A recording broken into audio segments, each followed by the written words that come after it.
सभी श्री कृष्ण भक्तों को राधे राधे। आज सफला एकादशी है। आज मैं आप लोगों को सफला एकादशी की कथा सुनाती हूँ। राधे राधे। धर्मराज युधिष्ठिर कहने लगे कि हे जनार्दन, मैंने मार्गशीर्ष शुक्ल एकादशी अर्थात मोक्षदा एकादशी का सविस्तार वर्णन सुना। अब आप कृपा करके मुझे पौष माह के कृष्ण पक्ष की एकादशी के विषय में भी बतलाइए। इस एकादशी का क्या नाम है तथा इसके व्रत का क्या विधान है, इसकी विधि क्या है, इसका व्रत करने से किस फल की प्राप्ति होती है, कृपया यह सब विधान पूर्वक कहिए।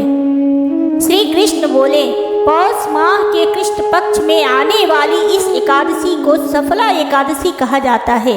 इस एकादशी के देवता श्री नारायण हैं। विधि पूर्वक इस व्रत को करना चाहिए।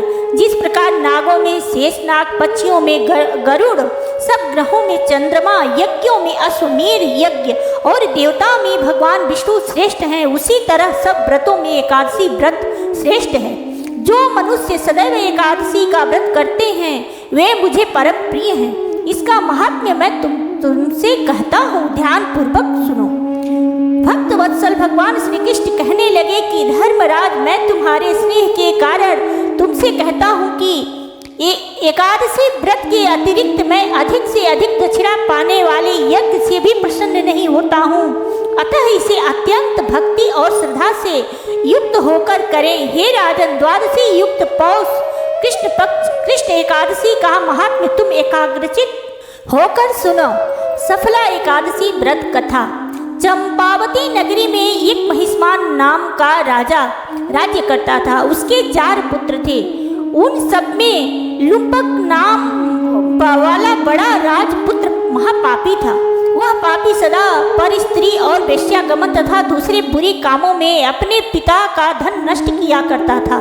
सदैव ही देवता, ब्राह्मण, वैष्णव की निंदा किया करता था। जब राजा को अपने बड़े पुत्र के ऐसे सुकर्मों का पता चला तो उन्होंने उसे अपने राज्य से निकाल दिया। तब वह विचरने लगा कि कहाँ जाऊं, क्या करूं।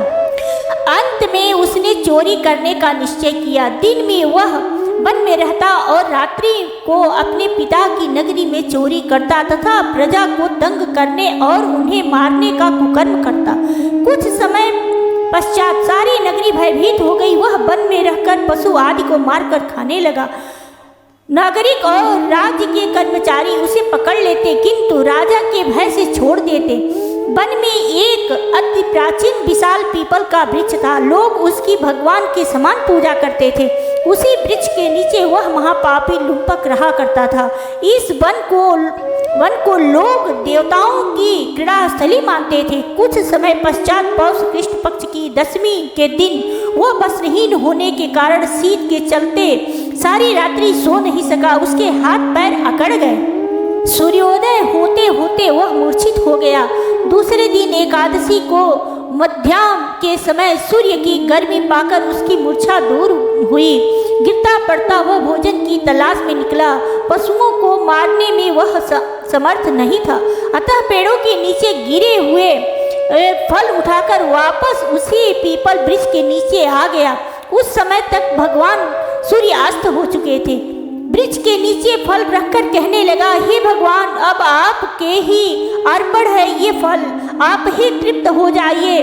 उस रात्रि को दुख के कारण रात्रि को भी नींद नहीं आई।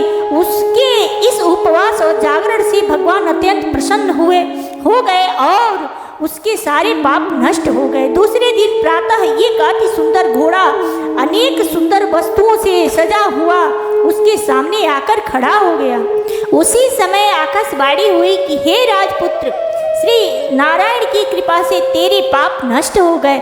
अब तू अपने पिता के पास जाकर राज्य प्राप्त कर। ऐसी वाणी सुनकर वह अत्यंत प्रसन्न हुआ और दिव्य वस्त्र धारण करके भगवान आपकी जय हो कहकर अपने पिता के पास गया। उसके पिता ने प्रसन्न होकर उसे समस्त राज्य का भार सौंप दिया और स्वयं वन के रास्ते चल दिए।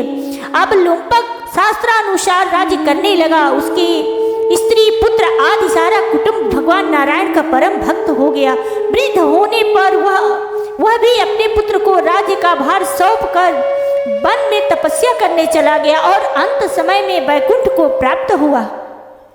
अतः जो मनुष्य इस परम पवित्र सफला एकादशी का व्रत करता है उसे अंत में मुक्ति मिलती है। जो नहीं करते वे पूंछ और सींगों से रहित पशुओं के समान हैं। इस सफला एकादशी के महात्म्य को पढ़ने से अथवा श्रवण करने से मनुष्य को अश्वमेध यज्ञ का फल प्राप्त होता है। जय श्रीमन लक्ष्मी नारायण, जय श्री राधे राधे।